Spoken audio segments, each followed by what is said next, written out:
Welcome back to Entervision News. I'm your host, Jen Scharf. Jumping right into the big ones.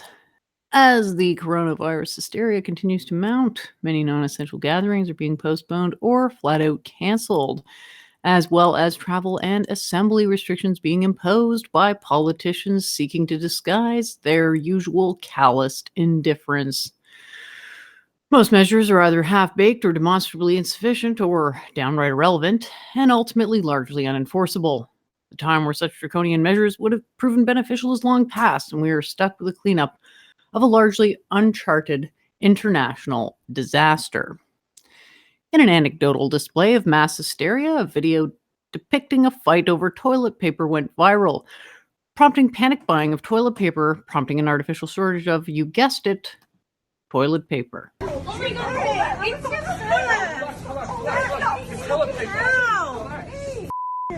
don't treat her like that. Are you okay?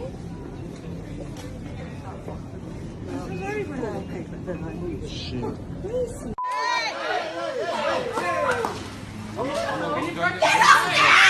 Don't get involved.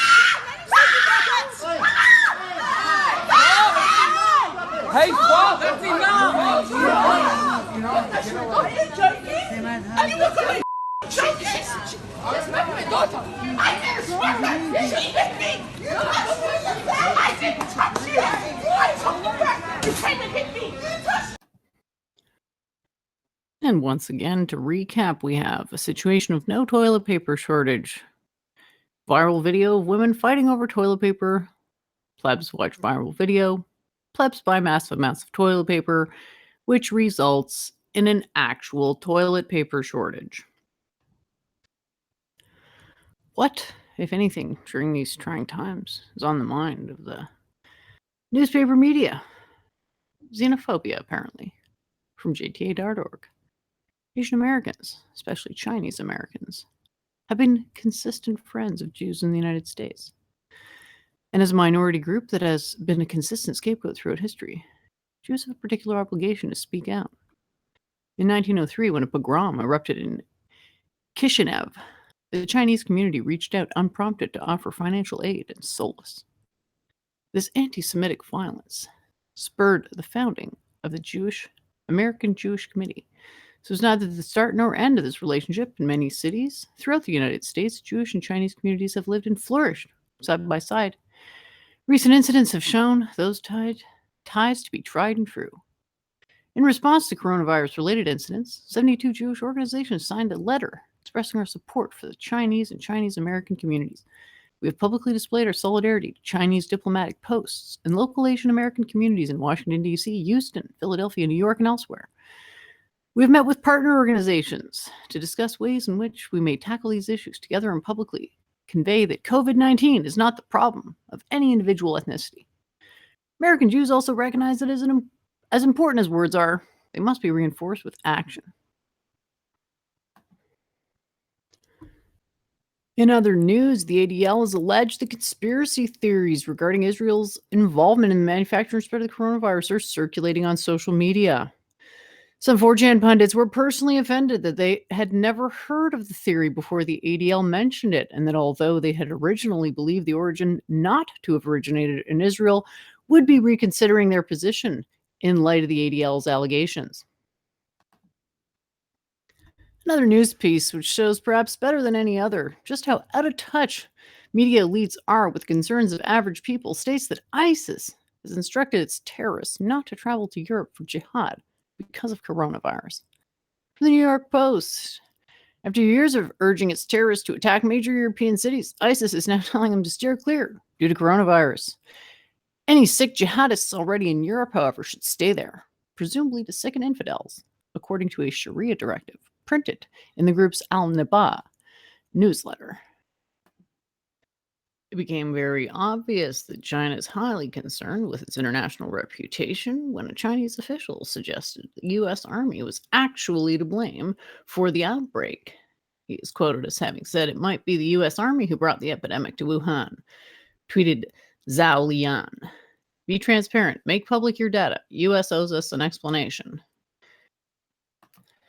Now that things are getting more desperate, we're seeing a bit of an acceleration of this media propaganda campaign. If we take a look at what was coming out not 2 months ago, we have a piece from the New York Post, which talks about how Xi Jinping has destroyed religion and made himself a god. The Occident's history of iconoclasm has impressed upon the culture a palpable antipathy towards overt worship of a leader, embracing the divine ruler narrative. So if we look beyond this title, we can see it's certainly not intended as a compliment. Although both China and the USA would like to be perceived by their respective populations as divinely mandated governments, Judeo-Christian perspective of the United States differs significantly from its Chinese counterpart regarding particular implementations of statecraft and religion. Majority of American religious sentiment manifests as a loyalty to Israel.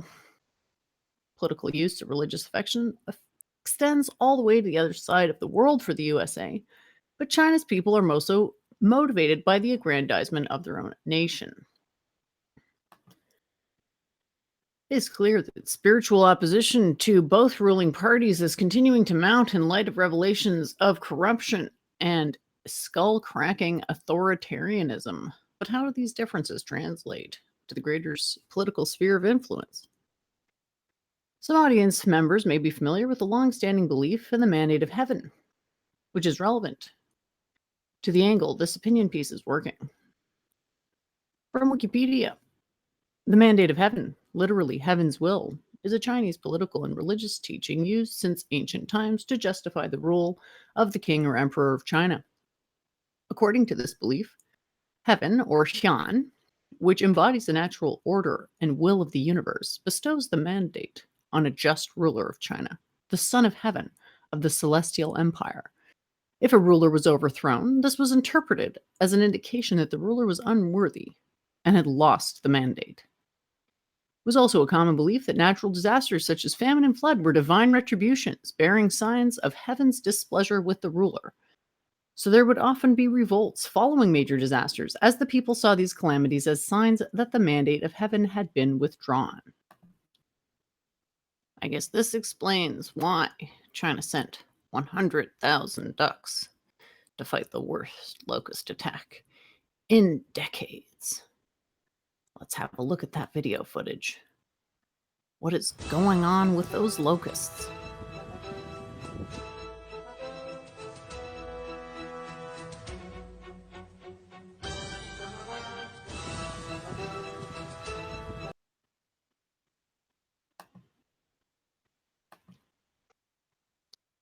Thus, any insinuation that the Chinese leadership has lost the mandate of heaven could signal the very end of their government in the eyes of the Chinese people. The article is sure to mention that the Chinese Communist Party has replaced paintings of the Madonna with paintings of Xi Jinping, painted over the Ten Commandments with quotes from Xi, as well as lobbed the accusation that the CCP is persecuting Christians. So as we can see, this passive-aggressive back and forth has been ongoing for some time, but media antics further escalated when Radio Free Asia, a United States government-funded nonprofit international broadcasting corporation, published a comic under the title, "China Takes Coronavirus Blame Game into Conspiracy Territory." This media sale does not appear to have dealt a significant blow to China's confidence, however. New ad campaign promoted by New York's Metropolitan Transport Authority indeed suggests China is highly confident in its ability to dictate Americans' limits on free speech. We can see here in some tweets, this is not a joke. We have a ban on ignorance, racism, xenophobia in the station at any time, with the alternative to stay home, stop, or GTFA. It remains clear that there is at least one cultural hurdle to overcome between USA and China, if the latter believes a ban on ignorance would be enforceable in the USA. Secondary effects of the hysteria may well end up being quite destructive as well. Ongoing volatility of the stock market appears to have left investors with less and less of an appetite for risk, while quantitative easing has also diminished willingness to make longer term investments. All this has spelled disaster for markets across the board with no clear winner. Several silver companies have indicated that they will be shutting down operations. And we'll have a look at a video put out by Texas Precious Metals earlier today. Good evening, I'm Tarek Saab. I'm the president of Texas Precious Metals. I'm recording this the evening of Sunday, March 15th. This has been an incredible week, this past week. It's been exceedingly difficult for everyone in the industry. I think I speak on behalf of my colleagues at some of our competitors to say that, we really haven't slept very much. Our employees are working around the clock. Our order volume has been up 10 times what it normally is just over the past couple of days. And as you can see from the website, most of our inventory is now depleted. It's been our company policy since we started the company 10 years ago to only sell products that we have in stock. So if we don't have it, we don't sell it. And so we are working hard to get more inventory in. I can share with you that we have coming online in the next few days about 300,000 ounces of silver inventory that we have at a couple satellite vaults that we're bringing down to our main depository, that they will be available for sale. It is our expectation that we may not get any more silver inventory after that. The mints, I know, are beginning to take new orders. Most of the orders are 3 to 4 weeks out. I'm not sure the supply chain is going to hold up another 3 to 4 weeks. Our concern and candidly our belief is that the probability is fairly high that we are on a path very similar to Spain and Italy and France, where if not the entire country, certainly some segments of the country are going to be on lockdown. So we're doing everything that we can to get as much material out the door as quickly as possible to try to get in front of that potential wave. So with that in mind, I want to share with you just a few changes we're going to be making in order to facilitate this. First and foremost, we're going to be shipping this week from Monday through Thursday. After Thursday, we are not going to be shipping any more orders. That means that if you have already ordered from us and you pay us no later than Tuesday at noon Central Time, we're going to get your package out the door. Again, for clarity, that video came out Sunday, March 15th. In an article dated March 13th from Bullion by Post, U.S. Mint sells out of Silver Eagles as demand surges. United States Mint has announced a shortage of physical silver following a huge surge in demand for precious metals. The Mint has run out of its trademark Silver Eagle bullion coins as sales increased an incredible 300% in March. In other international news, cracks in the shiny veneer of the European Union are increasingly obvious since the Gilets Jaunes protests started on November 17, 2018, and are ongoing to the present day. See Wikipedia. One of the issues with increasingly unemployed people of working age is that they don't have much on their schedule that would interfere with long-term civil disobedience. From the Daily Sabah, dozens of protesters gathered in front of the Boeuf du Nord Theater after social media accounts indicated Macron was at the venue.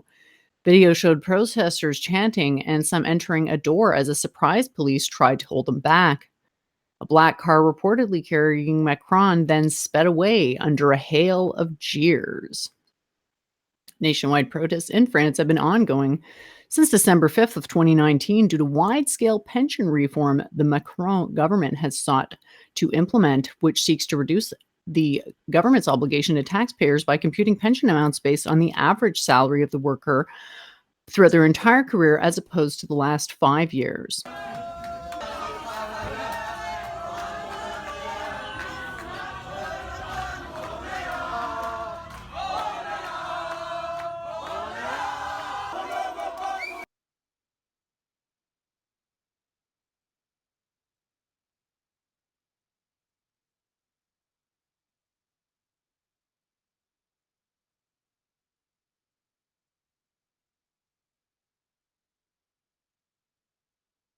As we can see here, things have not gotten any better since January 18th of this year, which is when this article came out. So things appear to have been escalating ever since, with France finally clashing between yellow vests and police officers on the eve of elections.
We can see here the French people are displaying signs against capitalism, as well as signaling to the elites, give us more, or we're retaking everything. Rendez-nous plus, ou alors on reprend tout. Empty threat, or will they be following through? As we can see, the protesters are greatly outnumbering the police, who were backing away throughout the entirety of this video. Moving right along, as the American police state continues to unravel, we observe increasingly erratic behavior from beleaguered police. From APC News, we have a story about a man who was shot to death upon service of a warrant that did not indicate the suspect was an imminent threat. Duncan Lemp of Maryland was nevertheless killed, allegedly in his sleep. His bereaved family has asserted that the body camera footage and other forensic evidence from this event will support what they already know, that he was murdered. In other news from the Hill, Microsoft co-founder Bill Gates is stepping down from his role on the company's board of directors to focus on philanthropy, the company announced Friday. Gates will continue on as tech advisor for leaders at Microsoft, including CEO Satya Nadella. The billionaire philanthropist in 2008 transitioned out of his day-to-day role at the company and stepped down as Microsoft board chairman in 2014. Gates is also stepping down from the board of holding company Berkshire Hathaway, he announced in a LinkedIn post. The leadership of the Berkshire companies and Microsoft has never been stronger, so the time is right to take this step, Gates wrote. Gates' nonprofit, the Bill and Melinda Gates Foundation, focuses on fighting extreme poverty and improving global health. Predictably, the internet has used this rather normal decision for a 64-year-old man to fuel an assortment of conspiracy theories, mostly relating to UN depopulation agendas and vaccine toxicity. From Russia, the country that rejected communism and its autocratic totalitarian dictatorship, now has a state leader proffering legislation that will allow him to remain in power indefinitely, or at least until 2036. His cited reason was that Russians were not mature enough for democracy, and were still recovering from communism, which officially collapsed in 1991. This was the sentiment espoused by country's leader Vladimir Putin. This recent ploy may suggest that communism never really went away in Russia, only changed form. Whatever form Russia is in, Putin's move suggests he doesn't want that form to change too much. Certainly not in the manner a democratic election could change the country. At least not until 2036. I've had a lot of stock market plunging going on between the markets opening in Asia and rounding out the day in the US.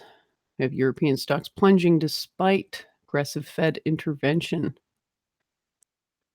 Moving over to Kitco.com, analysts are skeptical that emergency Fed measures will calm markets.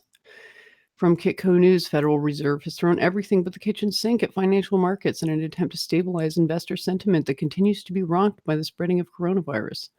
However, some economists and analysts are skeptical that the latest efforts will work.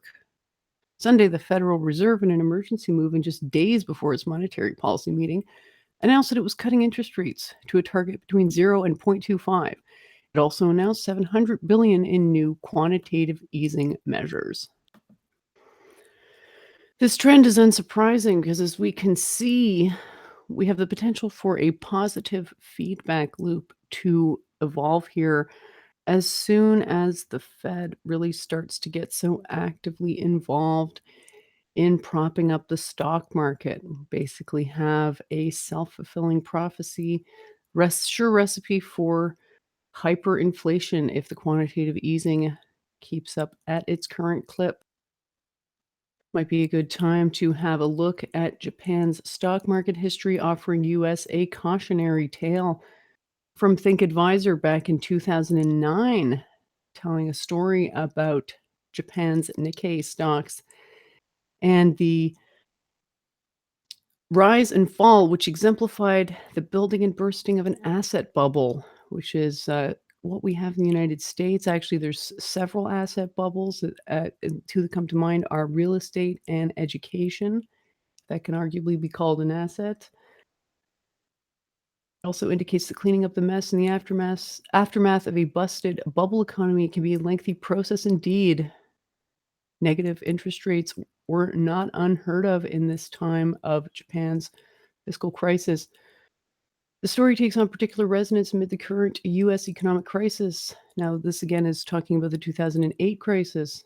How quickly we forget.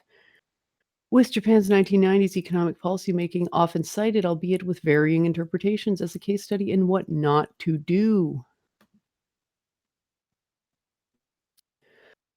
The fall of the Nikkei was intertwined with plunges in other asset markets in Japan, particularly a real estate market that had become wildly inflated. Sound familiar? At the height of the bubble, a square meter of Tokyo's luxury shopping Ginza district could reap a few $100,000, and the nearby site of the Imperial Palace, though unlikely to be for sale, was famously estimated to be worth as much as all the real estate in California. The reputation of Japan as a world-beating economic juggernaut also went southward as that nation sank into a protracted malaise. The 1980s were rife with alarms in America and elsewhere about Japanese exports and overseas investment reaching crescendo when the Mitsubishi Estate Company bought a 51% stake in Rockefeller Center in 1989. Michael Crichton's 1992 novel, Rising Sun, in retrospect, marked a cresting of a wave of anxiety about Japan's prospective economic dominance. Hard to say what the future will be for the U.S., but the possible end of the petrodollar dominance is not off the table at this time. From Yahoo Finance, Morgan Stanley says markets are bottoming, so sell the US dollar. Very interesting advice coming out of Morgan Stanley. Global financial markets are now in a bottoming phase, and investors should start to add risk and sell the US dollar, according to Morgan Stanley. As we all know, flooding the market with US dollars will cause the overall value to plummet. This is a simple supply and demand question. Tightening of financial conditions has been fast and furious, caused by a slump in stock markets and a widening of credit spreads. Strategists, including Matthew Hornbach in New York, wrote a report published Friday. However, support measures, mainly by central banks so far, are helping to deliver easing and stabilize the situation, they said. That's not to say we're calling the bottom or we've seen the lowest prices in risk assets, the strategists wrote. But it is to say that we've entered the final phase of the severe acute bear market. And that means we're closer to the early stage recovery phase that we were over the past 3 weeks, As such, our strategists around the world have begun suggesting the addition of risk. Some optimism there. Will it bear out? Only time will tell. All of this fiscal gerrymandering surely has seasoned investors slightly, if not very nervous. From CNBC, we got the Fed moving to pump more than $1 trillion in dramatic ramping up of market intervention amid coronavirus meltdown. Fed announced a bold new initiative in an effort to calm market tumult amid the coronavirus meltdown. In all, the new moves pump up to 1.5 trillion into the financial system in an effort to combat potential freezes brought on by the coronavirus. This was the second day in a row and the third time this week that the Fed has stepped in. This happened last week. Stocks staged a sharp turnaround from earlier losses, though some of those gains were paired. As we can see, the move has not halted the decrease of the Dow Jones Industrial Average, which has faced a tumultuous 5 days, set amidst a backdrop of a disastrous month, down from a lofty high not a month ago of just sub 30,000 all the way down to almost sub 20,000. So we're looking at nearly a third of the value shaved off there. These effects will not be rectified quickly. Looking over at the Shanghai Composite Index, we can see that China has taken quite a different approach to its fiscal policy management. We have not seen the same breakdown as what has been seen in the United States and elsewhere. However, this country is known for basically manipulating the markets because their goal is to keep their buying power consistent rather than have tons of profits from stocks, as it would appear to be the motive for US and associated markets. So within the last year, there's really only been about a 500 point fluctuation. As you can see, there's not the same amount of variation as there has been in the Dow Jones, nor the same pattern. Have a look at what the overall vibe was. It still increased. Within the past year, it's gone up from 26 to 30. That's 4,000 points, but now it's way back down. Losses moving back to basically, let's find where the last time it was worth what it's worth today.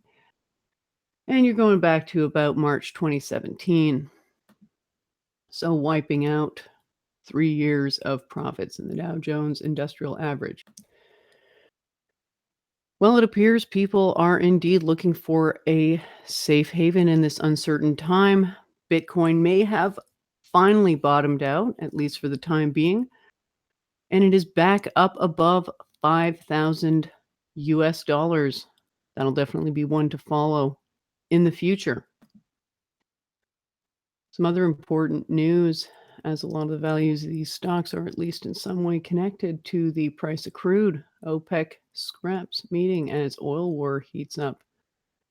Attempts by some OPEC members to mediate between the cartel's leader, Saudi Arabia, and Russia have failed. And this Wednesday's meeting of an OPEC technical committee has been scrapped amid the full-on war between the friends turned foes.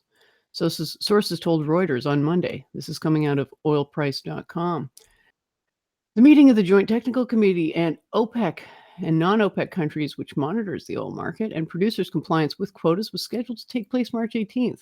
But after the collapse of the OPEC production cut deal on March 6th, reports started circulating that the previously scheduled meeting would not take place. OPEC's top producer and de facto leader, Saudi Arabia, signaled as early as last week that it would not attend the panel meeting, regardless of its format, a source told Reuters last week. There were ideas that the meeting could be a teleconference, considering the spreading of the coronavirus in Europe and Austria. Home of the OPEC, headquarters in Vienna.